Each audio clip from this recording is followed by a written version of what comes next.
हम इस दुनिया में भूखे, वल्नरेबल और कंफ्यूज पैदा हुए थे। पर जैसे जैसे हम लाइफ में आगे बढ़ते हैं, हम अपनी इन फीलिंग्स को कंट्रोल करना चाहते हैं वर्ल्ड की कंडीशंस को चेंज करके। हम लाइफ में एक स्टेटस चाहते हैं, वेल्थ, फेम और पावर चाहते हैं ताकि सोसाइटी हमारी रिस्पेक्ट करे। हम इस होप में रहते हैं कि फ्यूचर में हम इस एम्प्टीनेस को कंट्रोल कर लेंगे। ये बहुत ही रीजनेबल लगता होगा कि हर कोई ऐसा ही सोचता है, पर कई बार इसकी वजह से हम प्रॉब्लम्स में ही फंस जाते हैं। तो इस कॉन्टेक्स्ट को जानने के लिए कि हम ऐसा क्यों सोचते हैं और अपने आप से ऐसे एक्सपेक्टेशंस क्यों रखते हैं, हम देखते हैं एक एंशिएंट फिलॉसफी को, जो कि है स्टोइसिज्म। स्टोइसिज्म एक फिलॉसफी है जो एंशिएंट ग्रीस में स्टार्ट हुई और धीरे धीरे एंशिएंट रोम तक फैल गई। अब तक कई फिलॉसफीज आई, लेकिन स्टोइक फिलॉसफी उन सबसे बहुत ज्यादा डिफरेंट और यूनिक है। जो भी स्टोइक फिलॉसफी के प्रिंसिपल्स हैं वो पहले के मुकाबले आज ज्यादा रेलेवेंट है। नेल्सन मंडेला ने भी इस फिलॉसफी का जिक्र किया था और आजकल कई पॉपुलर ऑथर्स जैसे कि टिम फेरिस, रॉबर्ट ग्रीन और रेयान हॉलिडे ने भी इस बारे में काफी लिखा है और अपने चैनल्स में भी इन्होंने इसके बारे में काफी एक्सप्लेन किया है। इस केओस और एंजाइटी भरी दुनिया में हम स्टोइसिज्म के जरिए कामनेस और प्रेजेंस अचीव कर सकते हैं। स्टोइसिज्म ये कहता है कि हम एक ऐसी रियलिटी में रहते हैं जो कि हमारी पर्सनल ओपिनियंस की केयर नहीं करता। हम उस रियलिटी से ऐसा नहीं कह सकते कि जितनी भी हमारी केओस, हार्डशिप, सफरिंग और अनसर्टेनिटी है वो चली जाए।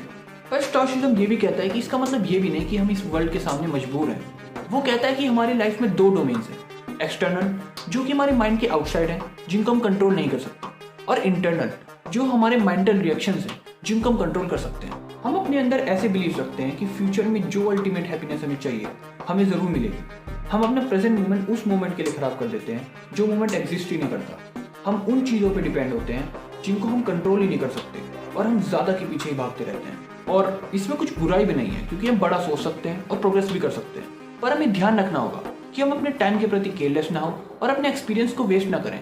चाहे आप कोई भी टास्क कर रहे हो वो वेस्ट ही रहेगा अगर आप ये सोच रहे हैं कि जो आपको रिजल्ट वो टास्क करने के बाद मिलेगा वो ज्यादा इंपॉर्टेंट है उस टास्क के ओवरऑल एक्सपीरियंस से। इसमें कोई गलत बात नहीं कि अगर आप अपनी वेल्थ, फेम और पावर के लिए काम कर रहे हो, पर एक स्टोइक के लिए बस ये एक सिंपल रिजल्ट है जो कि हैप्पीनेस का एक मेन रीजन नहीं है। पर अगर कोई इन चीजों पर डिपेंड हो रहा है तो उनकी लाइफ एकदम इनकंसिस्टेंट हो जाएगी। स्टोइसिज्म कहता है कि एक असली सक्सेसफुल इंसान वही है जो इन सब चीजों के ना होने के बावजूद भी ठीक रहे। और मनी, फेम और वेल्थ की कमी सिर्फ उन लोगों को खलती है जो इन सब के बिना रहना नहीं सीखे। रोमन एम्पायर और famous stoic philosopher Marcus Aurelius अपने टाइम के सबसे पावरफुल इंसान थे।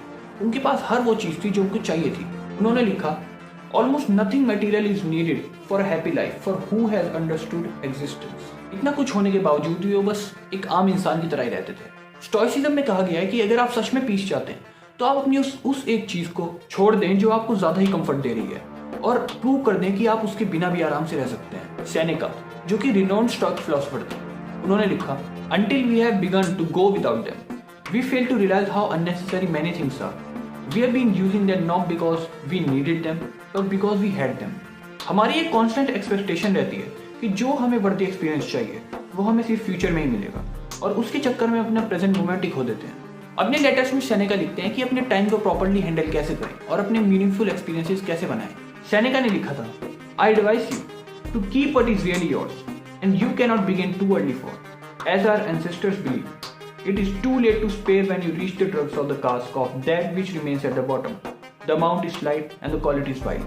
एक स्टोइक के लिए इतना कुछ हो जाने के बावजूद भी हैप्पीनेस फाइंड करना सिर्फ उसके कैरेक्टर और पर्सपेक्टिव से आता है। हमें ये रियलाइज करना चाहिए कि इस यूनिवर्स में कुछ भी अच्छा या बुरा नहीं होता, पर हमारे जजमेंट्स और माइंडसेट ही अच्छे और बुरे बनाते हैं। हमें अपने माइंडसेट को इम्प्रूव करना चाहिए ताकि हम बुरे से बुरे इंसिडेंट के लिए रेडी रह सकें। स्टोइसिज्म कहता है कि हम इस नेचर का एक टाइनी पार्ट है और जो कुछ भी हमारे साथ होता है वो हमारे एक्सपेक्टेशन से अलग होता है। हमें उन सिचुएशंस को एक्सेप्ट करना चाहिए जो हमारे साथ हो रहा है या उसकी तरफ से इंडिफरेंट हो जाना चाहिए और उन चीज़ों पे फोकस करना चाहिए जिन्हें हम कंट्रोल कर सकें।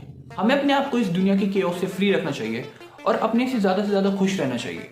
स्टोइसिज्म की प्रैक्टिस आसान नहीं है और एक स्टोइक की लाइफ जीना भी आसान नहीं है और हर इंसान नेगेटिव जरूर हो जाएगा अगर उसके साथ कुछ बुरा हो रहा हो। स्टोइसिज्म हमें एक कामनेस और हैप्पीनेस देता है जब चीज़ें हमारे अगेंस्ट हो, जब केओस और एंजाइटी हमारे सिर पे हो, जब 24/7 हमने अपने आप पे प्रेशर बना रखा हो कि हमें कैसे रहना है, जब हम अपना सारा टाइम अपने आप को दूसरों से कंपेयर करने में लगा दें। हमारी हैप्पीनेस और पीस रिस्क पे होती है और उस टाइम स्टोइसिज्म हमें एक परफेक्ट ट्रैक पे लेकर आता है। हम बचपन से ही अपनी लाइफ से अनसेटिस्फाइड होते हैं और सोचते हैं कि फ्यूचर में कुछ ऐसा करेंगे जिससे कि लाइफ अच्छी हो जाए। और हमारे कल्चर ने भी हमें यही फोकस करा है कि सोसाइटी में रहने के लिए हमारे पास वो चीज़ें होनी चाहिए जो बाकियों के पास नहीं है।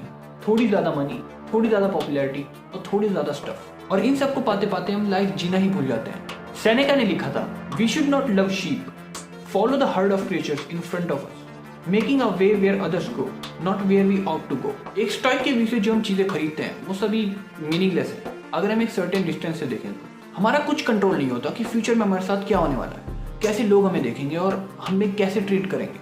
तो हमें अपनी हैप्पीनेस को उस बेसिस पे डिफाइन नहीं करना चाहिए कि हमने क्या अचीव किया है या क्या नहीं, या फिर लोग हमारे बारे में क्या सोचते हैं, बल्कि हम अपने आप को कैसे देखते हैं और अपना माइंडसेट कैसे रखते हैं। स्टोइसिज्म कहता है कि अपनी कंडीशन और रियलिटी को एक्सेप्ट करो और उसके बेसिस पे एक्शंस लो। दोस्तों, अगर आपको मेरी वीडियो अच्छी लगी तो इसको लाइक जरूर करना और अपने थॉट जरूर कमेंट में शेयर करना। और अगर आप मेरी नई वीडियोस की नोटिफिकेशन हर हफ्ते चाहते हैं तो चैनल को जरूर सब्सक्राइब करना। तब तक के लिए थैंक्स फॉर वॉचिंग।